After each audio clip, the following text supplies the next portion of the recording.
Lagos Island, known locally as Eko, is more than just a piece of land surrounded by water. It is the original heart of Lagos and one of the most important cultural and historical centers in Nigeria. Its story is as layered as the city's skyline, where traditional palaces sit alongside colonial relics and modern skyscrapers. From its Awori roots to the influences of Benin royalty, Portuguese sailors, Afro-Brazilian returnees, Sierra Leonean settlers, and British colonizers, Lagos Island has always been a meeting point of peoples and cultures. Each group left behind traces, some in the form of governance and traditions, others through food, architecture, or festivals, that continue to shape the island's identity.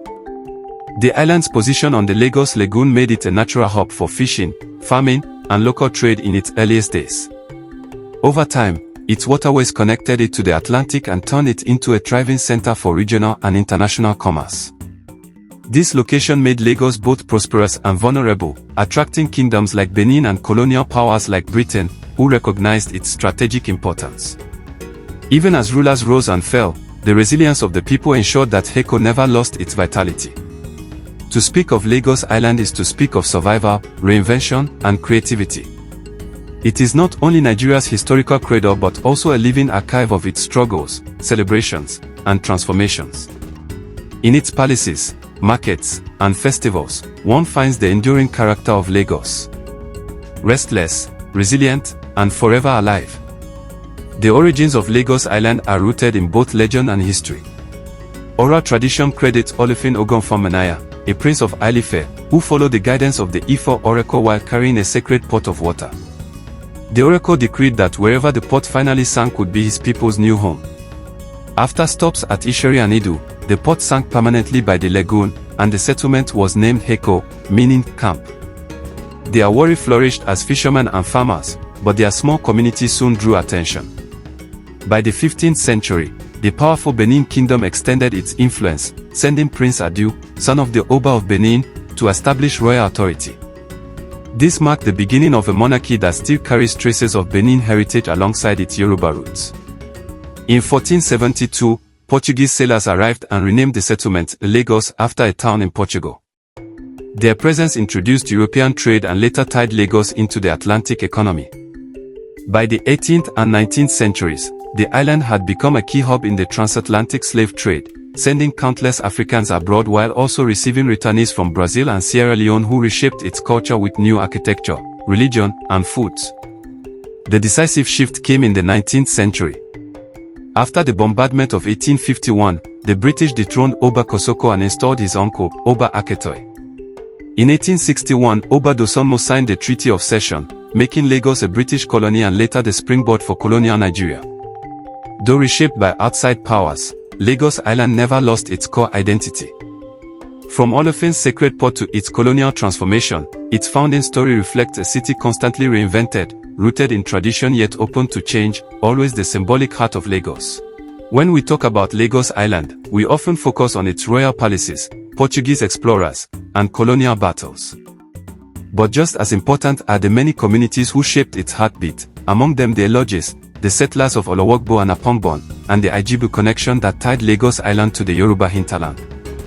The Ilajes are a coastal people, known as master fishermen and canoe builders, whose lives are defined by the Atlantic. Originally from Ondo State, they found a natural home in Lagos because of its lagoons and waterways. By the 18th and 19th centuries, Ilaje migrants had become vital to Lagos's maritime economy, manning canoes, ferrying goods, and sustaining fishing communities along the island's shores. Their expertise made them indispensable, and Ilaje settlements in Lagos grew into vibrant quarters, blending their seafaring traditions with the cosmopolitan character of Eko. Even today, Ilaje quarters on the island are reminders that Lagos's strength has always come from the people who built lives at the water's edge. Closely tied to these are the communities of Olowogbowo and Apongbon, two neighborhoods whose histories show how Lagos was reshaped by returnees and traders. Olowogbowo, on the western side of Lagos Island, became home to many Afro-Brazilian returnees, the Aguda, who arrived in the 19th century after slavery was abolished in Brazil. They built elegant Brazilian-style houses, introduced Catholicism, and brought new skills, tailoring, carpentry, and baking, that reshaped Lagos society. The district soon became known for its unique architecture and strong sense of community. Meanwhile, Apongbon, just a short walk away, grew into a bustling commercial hub. Its name is said to come from a popular local chief, and the district became famous for its markets, trade stalls, and open spaces where Lagosians gathered. Together, Olowogbowo and Apongbon represent the two faces of Lagos Island in the 19th century, one residential and cultural, the other commercial and public. Their closeness also shows how different groups, returnees, locals, and traders, lived side by side, shaping the Lagos we know today. But Lagos was never only about the coast, it was also connected to the Yoruba interior. This is where the Ijebu connection comes in. The Ijebu people of Ogun State, known as skilled traders and middlemen, played a crucial role in linking Lagos to inland markets. For centuries, Ijebu traders controlled key trade routes, moving goods like kola nuts, cloth, salt, and later palm oil, between Lagos and other Yoruba towns. Their markets and guilds gave Lagos access to vast networks of commerce, while Lagos provided the Ijebu with an outlet to the Atlantic world. This connection was not always peaceful. In the 19th century, the British clashed with the Ijebu over control of these trade routes, leading to the Ijebu Expedition of 1892. When the British broke Ijebu dominance, Lagos became even more firmly established as the commercial capital of Nigeria. Yet the Ijebu link remained vital, and to this day, Ijebu families maintain strong cultural, political, and economic ties to Lagos Island. Taken together, the histories of the Ilajes, the neighborhoods of Olowogbowo and Apongbon, and the Ijebu connection remind us that Lagos was never built by one people alone. It was shaped by fishermen and traders, returnees and migrants, market women and chiefs, each group leaving a mark that is still visible in the city's neighborhoods, markets, and traditions.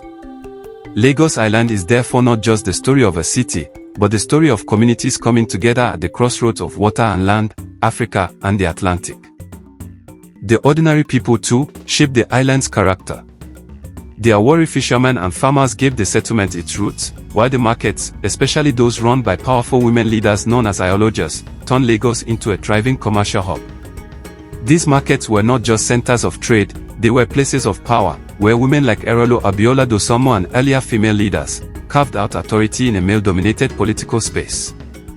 Colonial rule altered this structure but never erased it. While British administrators tried to impose their own system, Lagosians continued to look to the Oba and chiefs as symbols of continuity.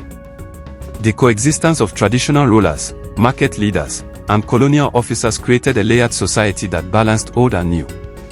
Through this blend, Lagos Island developed a political and social identity that was as complex as the city itself, resilient, adaptive, and forever dynamic.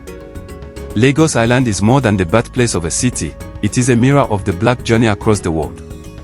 From Awori fishermen to Benin royalty, from the scars of slavery to the return of Afro-Brazilian and Sierra Leonean settlers, its history reflects both the pain and resilience of the African spirit. The festivals, palaces, markets, and music that thrive here today are echoes of a heritage that connects Lagos to Havana, Bahia, Kingston, and Harlem, a reminder that the black story is one of survival, reinvention, and triumph across continents. If you love this journey, don't forget to like and subscribe, because the soul of Africa has so much more to reveal.